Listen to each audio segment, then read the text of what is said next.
Hi, I'm Dr. Bertice Berry, and I want to tell you a story.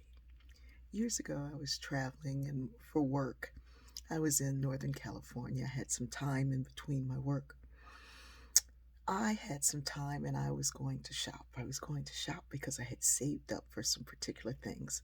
I loved Donna Karen's line. I loved anything Donna Karen, especially that black label. I would get anything. I would wait until it was 50% off, 75% off, and then I'd get pieces and put them together. Well, a new item had just come out and I had saved for this item. It was that Donna Karen cashmere cold shoulder sweater. Now, this was about 30, 35 years ago. Cold shoulder is that cut out in the shoulder. Now, I know a lot of you millennials think you're doing that new now. It's old, been around. Anyway, I go in the store that I know is going to carry it. And I walk in, and the woman's like, "May I help you?" And I was like, "Yes." "Do you have the Donna Karen cashmere cold shoulder sweater?" I was like, so ready. And she was like, "Yes, we have it." And there was a pause, and I was like, "Okay, okay, bring it out. Bring that baby out." And she was like, "Well, it's really expensive." And I'm thinking, did I ask her the price? Clearly, if I walked in knowing exactly what I'm looking for, I probably know what it's going to cost. And I was like, "Okay, yeah, I would like it." And she said, "Well, it's really expensive." And this time she told me the price. So I said, "Okay." Now, I have had a cell phone since cell phones were cell phones. I picked up my cell phone. I called information because back then the phone was not smart. Called information. I called the store across the street that I knew would have it. It was a larger department store.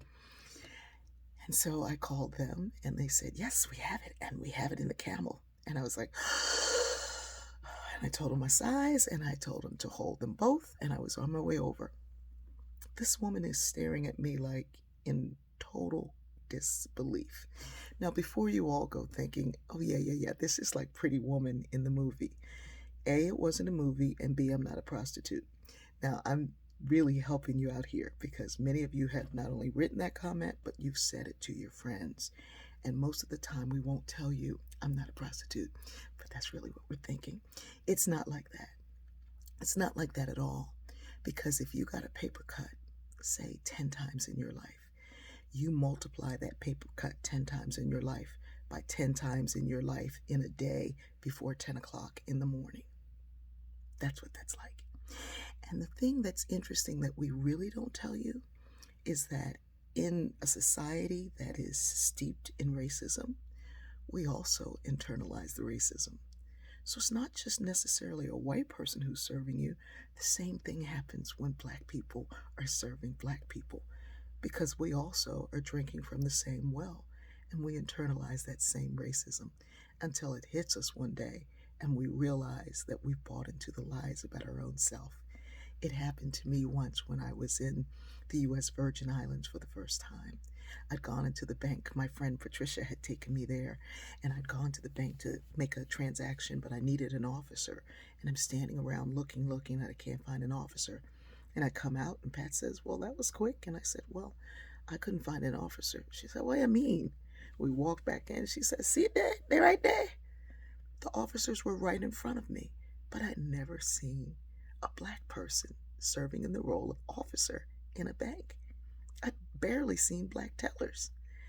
That was shocking. Yes, it was years ago, but it's still, I had internalized that stuff.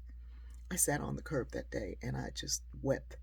Someone walked up and said, "Is she okay? Why is she crying, man?" And my friend said, "She all right. She just come from the States." And they're like, "Okay." They'd seen it before. We internalize the stuff about ourselves. And then when we go to say something about it, our story is met with defense or that thing that happens naturally, which is the fact that we are wired for language. We are wired for narrative. We are wired for story. And when I tell you a story that matches your story, you automatically look for the point of connection where that's the same. This is not the same. Because I had been told when I was a girl, going into the library, looking at fashion every day before I went to my little cleaning job every night, cleaning banks, I had been told that if I worked hard, in fact, if I stayed 3 steps beyond everybody else, if I worked harder than everybody else, that one day my race wouldn't matter. And I had worked hard. I had earned the highest degree in the land by the age of 26. I'd saved what I needed for what I wanted. I was kind to other people. I took care of my family. I did everything that I was supposed to do. And it didn't matter. That American dream didn't apply to me. And so this is different. We live in a society where systemic racism is very real.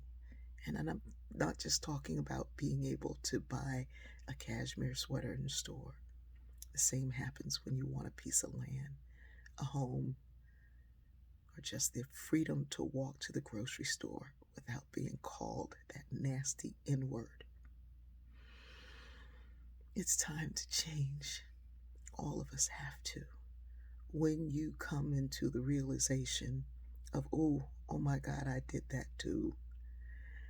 Forgive yourself, love yourself, and then change so much that you want to love somebody else. I love you.